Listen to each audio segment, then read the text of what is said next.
So last night I discovered a hidden gem of a movie from 1946 called It's a Wonderful Life.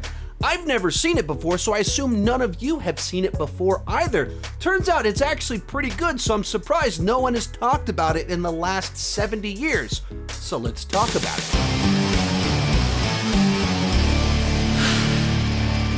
Hi, my name is Sean, and I love to talk about movies and TV way too much. With that in mind, go ahead and join me down below in the comments section. If you've seen this hidden gem of a movie called It's a Wonderful Life, let me know what you thought about it down below in the comment section. And yes, I know everyone else has seen It's a Wonderful Life. I was the last person on earth to see the film for the very first time. But kind of as I start talking about it, I don't know how life went by that I made it to the age of 42 without having seen It's a Wonderful Life, and there's no particular story there that, I always knew what it was. I'd always heard about it, always heard it was amazing. My family watched tons of Christmas movies when I was growing up. I've always watched, well, tons of movies in general, obviously, and somehow this one just kind of slipped through the cracks and I never saw it. And at a certain point in time, when there's those big gigantic movies that you've never seen and everyone's like weirded out that you've never seen it, it almost becomes like a thing that you need to watch it. And so I was like, almost like, all right, do I need to like make an event out of watching it? It became this whole ordeal. So it just kept getting delayed and delayed and delayed. And so I knew this year I finally wanted to watch It's a Wonderful Life and partake in this important piece of Christmas popular culture that everyone else is a part of except for me, and now I can partake in the popular culture with the rest of you. And let's get started talking about the movie. Now, it's always interesting when you watch a movie like this for the first time so far after everyone else, to where the movie just kind of saturates popular culture. Everyone knows the film. Everyone knows the plot points of the film. Everyone knows the message of the film. So it's just kind of assumed in conversation that you can just spoil things, you can just talk about things, you can just kind of throw it all out there because everyone has seen the movie. So I've been a part of that for a long time now. And in particular, someone that has talked about movies full time for just about 5 years now, very much in the world of knowing what this movie was, what it was about, and knowing the big plot points. So it's interesting to watch the film for the first time when you already know what the film is. And on the one hand, it was exactly what I knew it was going to be. Everything, plot points lined up with everything that I'd heard before. And at the same time, right from the beginning, the movie was very different from what I expected it to be. And just even on the basic level of how the movie starts off, essentially with prayer and angels in heaven via the stars discussing these prayers and George and trying to help him. Even from the get-go, that element right there was like, oh, okay, this is actually quite different from what I was expecting. But even more so than that, the thing that was kind of most surprising for me is the way the movie is structured. Because I knew the idea of the movie is down on his luck, George is considering killing himself, divine intervention to save him, showing him the impact of his life.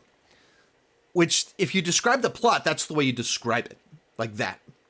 And even within the last couple of weeks, I got in a debate with someone over the internet over a recent movie that was announced about Santa Claus being brought in as a witness in a divorce hearing, and that was like the selling point. So I made a snarky comment about it, and someone's like, well, if you think about It's a Wonderful Life, you know, it's about a suicidal man that has divine...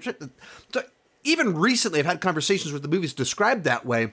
So I assumed this attempt, divine intervention, happens 20 minutes into the movie. I assumed we start off our story and we kind of see this guy that we see down on his luck and then goes to kill himself. And then we kind of do, you know, it's a Christmas Carol. We do the classic, the intervention, and we go through the life and learn about his life and his impact for, 75% of the movie. But it's not that at all. It's structurally wildly different to where our divine intervention, our inciting incident, the thing that kicks things in motion that the movie's all about, is like 60% of the way through the movie. You're over an hour into the film before he's down on his luck.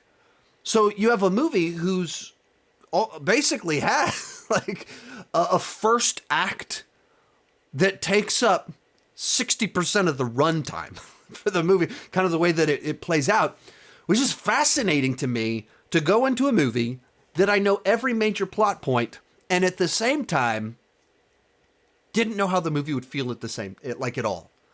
And if they remade it now, it would be totally structured totally differently. Everything would be laid out differently and we'd get to the point much quicker.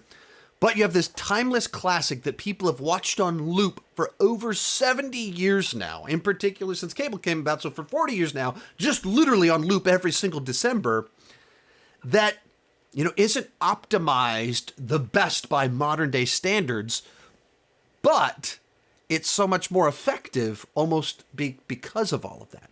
So that was like the first thing that stuck out to me, is just how much the movie was exactly what I expected. And also at the same time, so very different than I expected. Other one that also kind of just stuck out pretty quickly was how many pop culture references, little things are in here that, like, I knew the quote. I knew it was Jimmy Stewart. I know he'd said this. I know he did that, this little bit, this little moment. And at the same time, didn't realize they were all from this movie. I didn't realize so many other movies were so overtly referencing It's a Wonderful Life. And even if you'd asked me on paper, maybe I could have even gotten the question right, but you don't realize it until you've seen this movie, how much it has shaped so many other films. The one that just like immediately came to mind is when you move into the back half, alternate reality. It's so like Back to the Future 2, the alternate timeline. It's just like shot for shot, pulled straight from It's a Wonderful Life, which, once again, like, I'd probably heard that. Some reference in an interview. I've probably seen a couple comparison videos, but when you're watching the movie for the first time, and I've seen Back to the Future 2 dozens of times since it first came out in 1989, like my whole life that I can remember, I've been watching Back to the Future Part 2, and all of a sudden, we have a very different person. George Bailey is having the same experience, the same shots, the same everything as Marty McFly.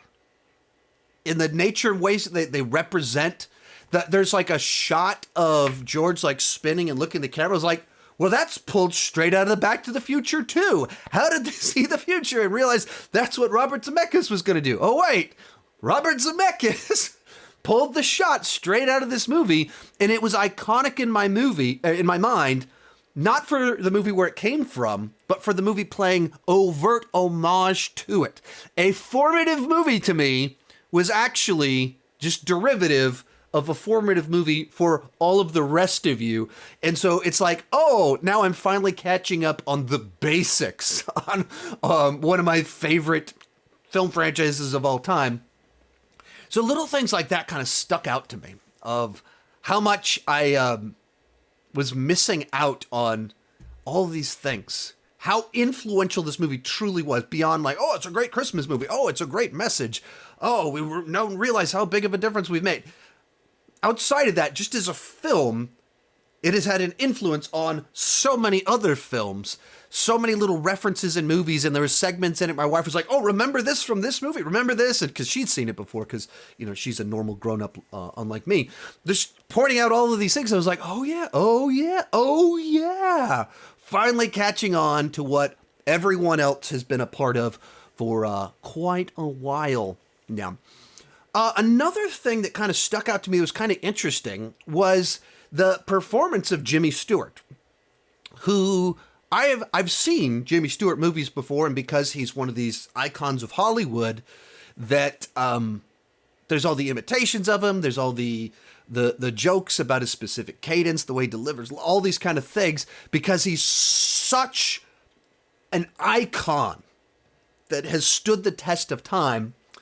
But as I was watching it, I think I realized most of the Jimmy Stewart movies I've seen are kind of his later, more serious roles, like Vertigo, Rear Window, the Hitchcock stuff.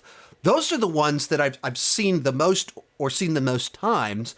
And so kind of seeing the charming, charismatic, affable version of him that I've seen parodied or kind of made fun of, or just in clips. Seeing it in movie form, it's like discovering the super popular thing, incredibly popular person thing that everyone else has already discovered. And it's like, oh, well, of course, there it is right there. Where he's playing this character that is so immediately likable because of the way that he interacts with people, but at the same time comes off like a real person and is flawed. And it's one of those things that I wasn't quite sure, like from the beginning of the movie, they literally set up George as a literal hero that saves his brother at his own cost, sacrifices his own self for others. So is the movie just gonna perpetually present him as this overly good person? Like, okay, yeah, like, okay, just they can get away with it because it's so earnest, but it's not like that really. He is a flawed man. He has very distinct ways in which he overreacts. He's, as you get into the part where he's downtrodden, very bad to his family and this moment of weakness. And he, all throughout the film, he has moments where he's conflicted, confused, insecure, uncertain, but also at the core, like a very good person. And you realize, like, why has this character stood the test of time? Because he's a very relatable, good, honest man that is able to do bad, make mistakes, doubt things, and at the same time try to be a better person, constantly living for other people. And those are the types of characters that you want, not fantasies that aren't real, but aspirational characters that you can actually kind of connect with and resonate with. And, you know, all throughout the movie, there's just these, you know, little bits of whether it's the romance, the comedy, the way that he's constantly standing up for the city. Of course, the more grandiose gestures where he saves lives, stops things from happening. But they like ring true. They have an honesty to them of a person with many, many layers. And I think, like, even the little detail that I don't think I fully realized going into the movie is how much George actively doesn't want the life that he has in so many regards. That he was kind of pulled into a world, his dad's life, that he didn't really want. I don't think I knew that about it. And I think that's one of the things that kind of does kind of pull so much of it together, is that there's a person that perpetually is stuck in a life he does not want, but also perpetually chooses to do the best he can with it and serve others. And like, he can get down, but it's not really a cynicism, which is so much at the core of it, is that this person that keeps giving and keeps pouring into these other people and what will make the best life for them. And it hurts him, but it doesn't make him turn on all of it. It doesn't turn on the world. There's something about that that's very inspirational, aspirational, and powerful, and rings true, as I've kind of said before. Final one to kind of talk on here. It's tough to do like a full movie review in the same sense when you're watching something so far behind everyone else and like, well, let me talk about the cinematography. Like, I don't there's nothing. I have something to add on some of those areas that anyone else hasn't seen. So they think the most I have to offer is as someone watching it for the first time so late into the game. And then, of course, the thing you have to talk about with the movie is its central message about realizing the impact that each and every one of us have. That when you have friends, when you care about people, when you've done good, it's so easy to fail to realize the trickle down of our good, to realize how big of an impact we've truly had on the world. And if we were removed from the equation, all the good that we did is removed from the equation, and in so many cases that turns into the bad. And what would be the ramifications of that? Even having only, the whole point of this video, watching it for the first time last night, that's an idea that has always been very compelling to me. How the smallest moments just kind of ripple throughout life and eternity, in a sense. And as many of you know, I was a preacher, or even last month I preached at my church. So I try to remember to put a link up here if you want to check that out. But even last month I preached at my church. But that's an idea that has very frequently been a recurring theme in so much of the teaching that I've done, whether in sermons, lectures, motivational speeches, that there's these little moments in life that at the moment they don't seem that important. Or they seem important, but you don't realize they're not just important in the moment, they're important every moment onward. Silly example, that's not particularly inspirational, but in July of 2016, I went on a date night to go see Lady Ghostbusters. Which, going on a date night with my wife to go see a movie, that has happened prior to July. That had happened dozens and dozens of times before, for the 10 years before that we'd been together. Because at that point in time, we were just shy of 10 years married. So we've been together for over 10 years at that point. So we've gone to many movies for date nights. And since then, we've gone on many, many more, given what my life has turned into. That one, going to go see Lady Ghostbusters, led to this YouTube channel. That date night led to this moment right now where we're talking. Well, I'm talking. You're listening. And that, to me, is such a fascinating concept. Like, that date night changed the trajectory of my life, because the next day I decided to review that movie, and I've kept posting videos since then, leading to this moment where you're listening to me. That impact of the choices we make, creating the future, I find fascinating. And when you take that and then bring it back to each day of your life and realize how small little moments matter, and you don't know their impact in the moment. You don't know which ones are going to be nothing, and which words you speak will speak life into someone, which words you speak will put an insecurity in someone that lasts their lifetime. And to you forgot that you said it an hour later. You never think about it again. And that person never stops thinking about it for the rest of their life. A sloppy word, a throwaway joke that meant nothing to you, and it meant everything to that person. That's fascinating to me, that way that works. And that's kind of the whole basis of this film, in the positive, inspirational sense of our good makes a better world around us. Our good makes the lives of those around us better, and it creates a whole web of goodness, friendship, love, and support around us. And that's a message that I think all of us need to be reminded of, and all of us need to, if every day we remembered that and lived that, the world would be a better place. That if we thought not about, and the one thing in the movie that probably doesn't ring fully true is Mr. Potter. And I think that's almost entirely, I mean, obviously you have the fantastical elements, but the element on the character work that doesn't ring fully true, Mr. Potter, but that's kind of intentional, that you introduce something that's so the opposite, something that represents pure greed in a place where you're seeing giving, and then you have the person that just, you see evil, but not evil in the sense of like, evil in the sense that feels at least connected enough to reality. But he's very much this cardboard character that's, his one trait is he's greedy and doesn't care about people. He's just built on that like one-dimensional character that is in contrast to so much of the world of the film.